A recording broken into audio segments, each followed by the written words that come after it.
Hey, you guys, I'm actually talking. I'm on my rowing machine right now. I won't row though. So in this video, I'm going to show you how to do rows of double crochet without making a turning chain on the ends. This is my preferred method. There are a few different ways that people like to do rows of double crochet. None is wrong, none are right. This is just the one that I like. I think it creates the cleanest, straightest edges, and it also gives you a stronger hold overall because you're not working into the turning chains on the ends. You're working directly into each double crochet, which is just stronger and thicker. I really like this way. If you don't like it, that's okay. We can still be friends. I still think you're awesome. If you don't know what I'm talking about right now, go back and watch some of the earlier Learning the Stitches videos where you'll learn how to make a foundation chain, how to make a slip knot in a foundation chain, and how to put stitches into the foundation chain, and then move on to this. Otherwise, you're going to be a little confused. So I'm going to walk you through this video. I hope you like it, and let me know if you have any questions or comments. Thanks for watching. You're awesome. Peace. Hey, let's get started. So one thing I like about this method is that you don't have to make extra chains in your foundation chain. You make a slip knot. Let's say we want to make a row of 6. Did I just do this wrong? So we're going to do that. We're going to make 6 double crochets. So now we're just going to make 6 chains in our foundation chain. So we just did slip knot and put it on our hook. And now we're going to make 6 chains. 1, 2, 3,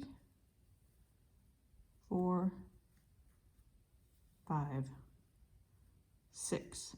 And now, cuckoo, cuckoo, we're going to go right into the first chain off of the hook. So you've got your working yarn on your hook, and that would be the first chain from the hook. Now, the only thing about this method that's a little trickier is, and maybe a teeny more advanced, is that you have to leave a little extra space when you're doing these ends because the middle loop can get a little too tight and hard to work through. So I like to give myself a little extra slack. So the double crochet starts with the yarn over. When I do that yarn over, I like to give myself a little extra slack, put my finger on it, and then you're gonna go right through that first chain. Now you're gonna yarn over again, pull through, and you'll have 3 on your hook. 1, 2, 3. And you're going to pull through those first 2 after you yarn over. So yarn over, pull through 1. This is the only part where it gets a little tricky, and then pull through that middle one. It can be a little tight. Whoops. See, look, I pulled through 3. Just back through. So now we just went through 2. There they are. And now you're going to yarn over and pull through the last 2. I hope I didn't totally confuse you, but that's how you get started. And now you technically just made your first double crochet. And this V, this stitch that you just created there, that's your end stitch that you're gonna work into when you turn your work and get to the end of that next row. So I'm just gonna mark it with a stitch marker so it's really obvious to see, because that's the other tricky part about this, is just learning to recognize where that final stitch is to work into. But once you get a hang of seeing that, super easy, and I think you'll like the look. So now we're just going to work down the foundation chain like normal. Into each loop we're going to do a double crochet. So you can see we just did this space, so we're going to work into this next one. So yarn over into the chain, yarn over, pull through, you'll have 3 on your hook, yarn over, pull through 2, yarn over, pull through 2. So now you have 1, 2 that you've made. So just keep going, yarn over. See how if you pull up, you can see that's the space you just did. Go into the next one, yarn over, 3 on your hook, yarn over, pull through 2, yarn over, pull through 2, and keep on going. Into the next space, pull through 2, yarn over, pull through 2, into the next one, yarn over,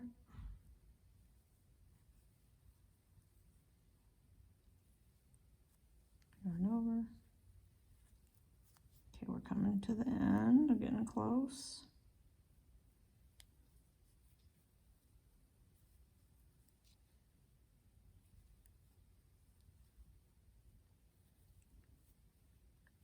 We did it.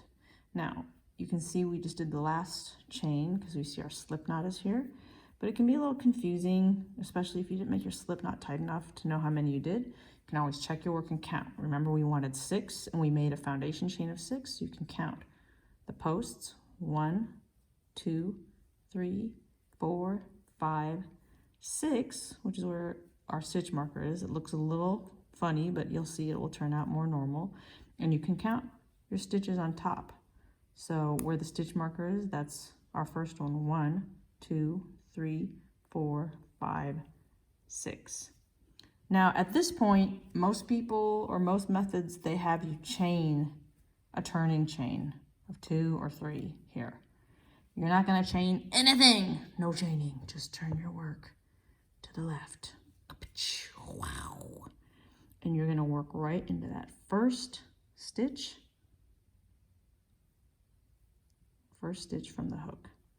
Same thing. You're going to just start making double crochet. So yarn over, give yourself a little slack, hold it in place.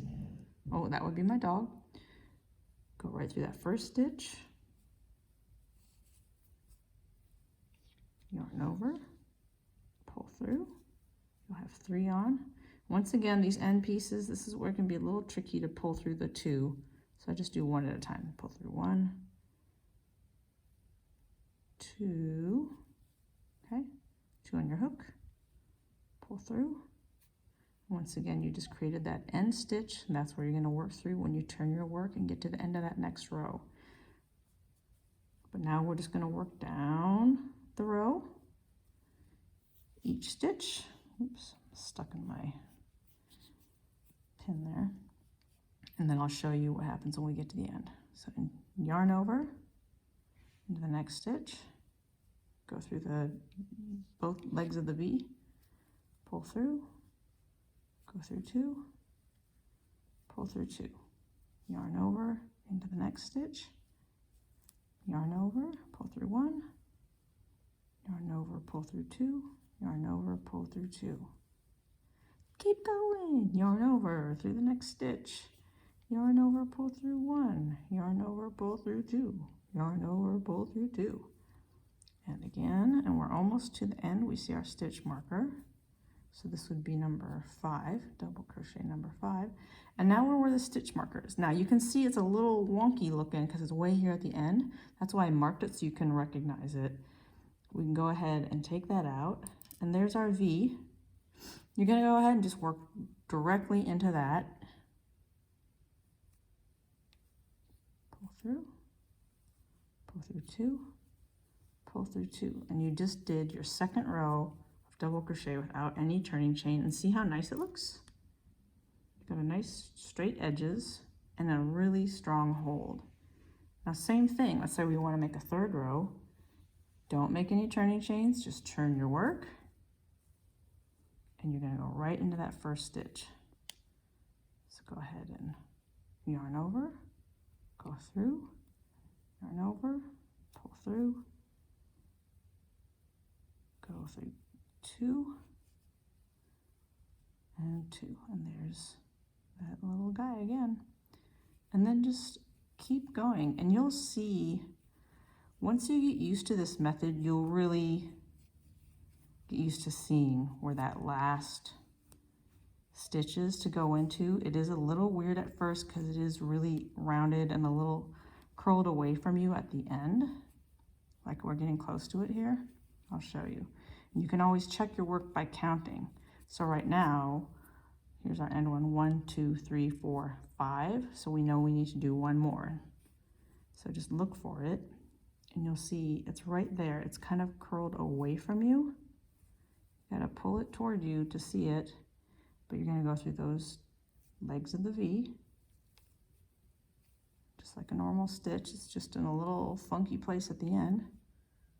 Do your double crochet and look at that. Ta-da! You did it. So So I hope this makes sense. If you like this method, cool. If you want to stick with your turning chains, you are not a bad person. You go ahead and do that and rock on with your turning chains. And also, if you're following a pattern, by all means do what the pattern says, unless you're really advanced and know how to kind of jimmy it on your own to do it the way that you want to do it.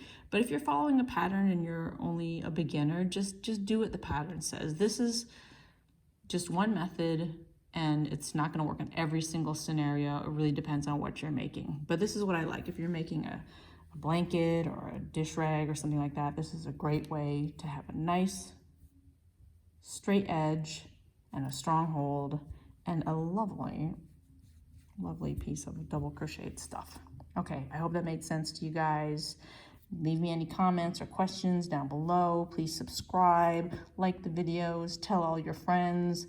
If they want to learn how to crochet, come on back here. Thanks so much, you guys. Have a great day. Make some stuff. I believe in you. You can do it.